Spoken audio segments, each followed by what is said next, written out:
The modern civil rights movement can be traced back to the Truman administration. He claimed to have felt driven to use his presidency to try and correct injustices against the black community. Critics claim that more than wanting to try and help the black community, he was keenly aware of the black voting bloc. Regardless, Truman proposed the following to begin aggressively narrowing the political and social differences between the races. First, he created a civil rights division in the Justice Department. In order to encourage greater voting participation, he abolished the poll tax, which was a relic of the Jim Crow South that was meant to force potential black voters to pay for the right to vote. He also desegregated all government agencies to increase the likelihood of good employment in the national government.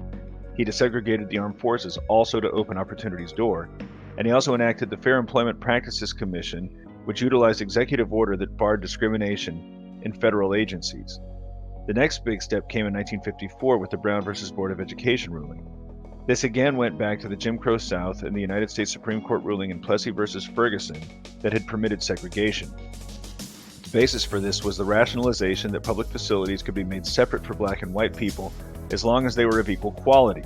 This rationalization was allowed despite the facilities never being as well kept for black communities as they were the white. In 1954, it was unanimously ruled that separate facilities were inherently unequal. Schools were ordered to desegregate with all deliberate speed. This was aggressively attempted at Central High School in Little Rock, Arkansas. In 1957, the NAACP strove to enroll 9 black students. They chose Arkansas, as while it was a segregated state in the South, its governor, Orville Faubus, was the son of a socialist organizer. He had already integrated public transportation, but he stopped short of integrating schools when it was made obvious that the local populations wouldn't allow even token integration of one high school. Eventually, the students were removed from the school for their safety. Eisenhower attempted to take control of the situation when he sent the National Guard to both protect the students and control crowds.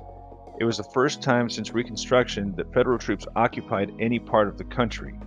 Up against the military and a changing society, Arkansas voters elected to close the schools rather than desegregate them.